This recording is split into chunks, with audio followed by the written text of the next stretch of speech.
Assalamualaikum warahmatullahi wabarakatuh. Perkenalkan, nama saya Siska Khairul Aprilianti dengan NIM 857370613. Saya berkuliah di Universitas Terbuka Tokjar Padang Putih Cianjur. Di sini saya akan menjelaskan tentang telinga. Selamat menyaksikan.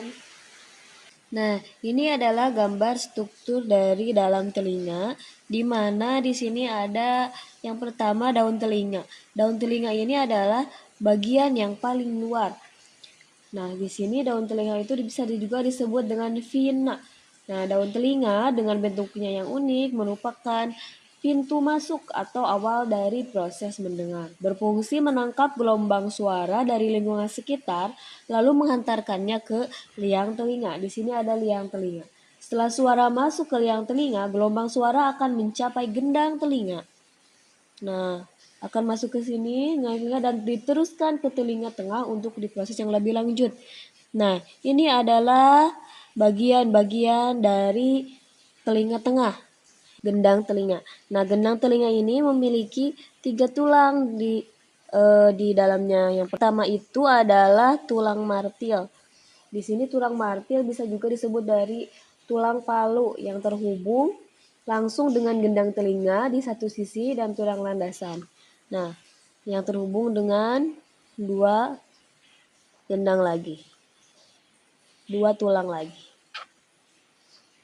Nah, pertama ini adalah ada tulang martil. Tulang martil ini adalah yang terhubung langsung dengan gendang telinga di satu sisi dan tulang landasan. Nah, ini tulang landasan di sisi lainnya. Sementara di sisi lain tulang landasan terhubung dengan tulang sanggurdi. Nah, dari sini menuju tulang landasan kemudian ke tulang sanggurdi. Ini adalah satu kesatuan dari gendang telinga. Nah, ketika gelombang suara masuk ke telinga, gendang telinga akan bergetar seperti permukaan drum yang dipukul. Getaran ini juga menggetarkan tulang palu, landasan, dan sanggurdi yang saling terhubung. Dalam proses ini, getaran suara diperkuat sebelum dikirim ke telinga dalam untuk ke tahapan selanjutnya. Nah, jadi ini untuk memproses suara getaran akan diproses di sini sebelum nanti menjadi masuk ke dalam telinga bagian dalam. Nah, yang seperti siput ini adalah telinga bagian dalam. Telinga dalam ini terdiri dari beberapa ruang yang saling terhubung yang berisi cairan. Nah, di sini ada cairan. Nah, salah satu dari ruangan tersebut berbentuk seperti rumah siput dan disebut rumah siput Coachella. Berperan penting dalam proses mendengar. Masih ingat bagaimana getaran suara dari gendang telinga diperkuat oleh tulang-tulang pendengaran di telinga tengah sebelum dihantarkan ke telinga dalam atau koklea melalui jendela oval.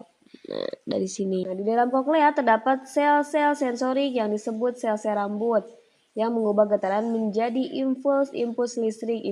Info ini kemudian dikirim melalui saraf pendengaran ke otak untuk diterjemahkan menjadi suara. Nah, di dalam saluran ini juga terdapat sel-sel rambut yang mengubah gerakan menjadi sinyal listrik dan kemudian dikirim melalui saraf vestibulator dikirim ke sini ke saraf vestibulator ke otak. Informasi sensor ini memungkinkan Anda menjaga keseimbangan tubuh sehingga dapat berdiri, berjalan, dan bergerak dengan stabil. Contoh gambar dari transmisi pendengaran manusia. Di sini ada pertama itu ada gendang pendengaran. Gendang pendengaran itu merupakan membran tipis yang bergetar ketika gelombang suara masuk ke telinga. Ke sini. Getaran ini diteruskan kemudian ke tulang-tulang pendengaran. Nah, dari sini masuk ke tulang-tulang pendengaran. Lebih spesifik dari 3 tulang di gendang pendengaran yang tadi. Tulang pendengaran ini fungsinya adalah memperkuat dan meneruskan getaran dari gendang telinga ke tingkap opa. Dari sini suara akan terus ke tulang-tulang pendengaran, kemudian ke Jendela opa. Jendela opa ini adalah bukaan kecil yang dihubungkan dengan steps. Ketika steps bergetar, ia mendorong tingkap opa sehingga menciptakan gelombang tekanan ke dalam cairan koklea. Nah, dari sini ke cairan koklea. Nah, apa sih koklea itu? Yaitu struktur berbentuk spiral di telinga bagian dalam.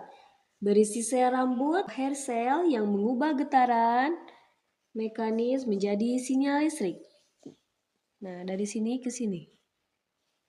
Kemudian, di sini ada namanya cairan limpa.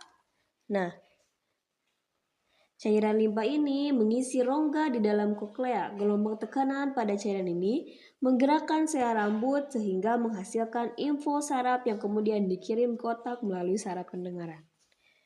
Jadi, suara yang didengar oleh telinga banyak sekali prosesnya hingga masuk ke dalam otak. Itulah beberapa penjelasan tentang telinga dari saya. Semoga bermanfaat. Terima kasih telah menonton. Wassalamualaikum warahmatullahi wabarakatuh.